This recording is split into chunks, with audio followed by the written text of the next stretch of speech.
Hello, it's Tuesday. The word for you today, September the 17th. And Jesus, the source of enlightenment. Matthew chapter 4, verse 16 says, "The people living in darkness have seen a great light. On those living in the land of the shadow of death, a light has dawned." Jesus has been baptized. He's been tempted in the wilderness. John the Baptist has now been imprisoned, and Jesus goes to Capernaum and begins his teaching ministry. What is the scripture talking about? It says, the people living in darkness. Who are the people living in darkness? Well, Jesus is in Capernaum, and that's up north of Jerusalem. Now, the Jews in Jerusalem thought that they had a handle. They thought they were the enlightened ones. They thought they were the ones that were very religious and had all the understanding and the knowledge about God. They saw the people in the northern region, like Capernaum, as people in darkness, unenlightened, the dumb people. They just didn't know anything. The people living in darkness, people not in that inner circle, inner religious circle, it says, have seen a great light. Jesus is saying that he is the great light that dispels darkness. Jesus wasn't in Jerusalem. He was up in Capernaum. He was walking and talking and touching people who were in darkness, living in darkness. It says, on those living in the land of the shadow of death. Shadow is an area that is blocked from the sun. It's a dark area.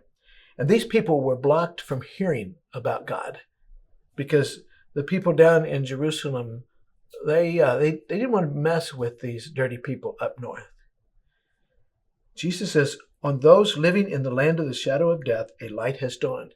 Jesus has gone to those people living in the shadow of death. They were living in the shadow of death in the sense that when they were just living through life, spiritually blinded, spiritually unenlightened, waiting for death and then an eternity of darkness.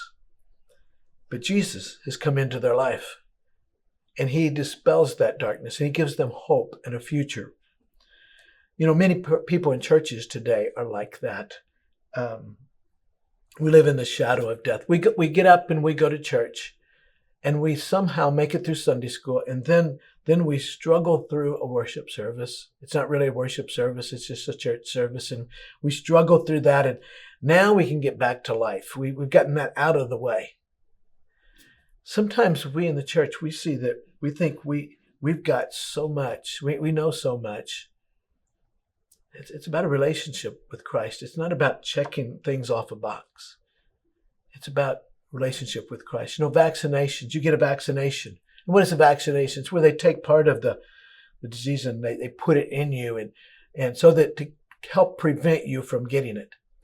Well, sometimes people in the church are prevented from knowing Jesus because we're working so hard in the church. We forget it's about Jesus. We forget it's about helping people. We forget that people are more important than things. And it's so important that we remember that people are more important than things. Do you see the true light? Do you see Jesus? When you think of church, do you think of Jesus, or do you think of a class or a meal or something else?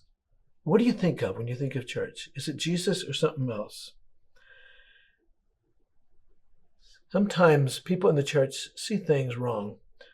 There's a guy, he was a freshman in high school and he went out for track. His dad in his day, he was quite a runner.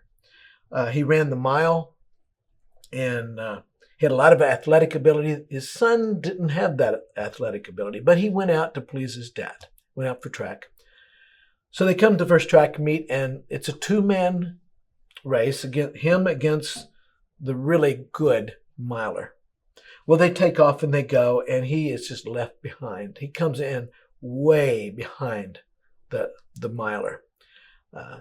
So he calls his dad and says, Dad, you'll be happy to know that I ran against Bill Williams, the best miler in school.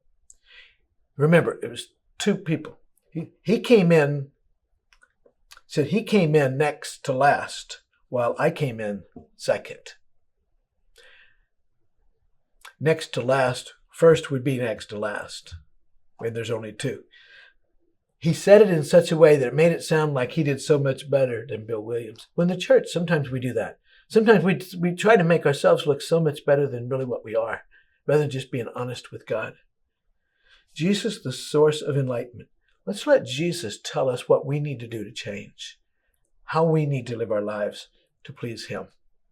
Is there anything in your life that you need to change in your relationship with Christ? Have a good day.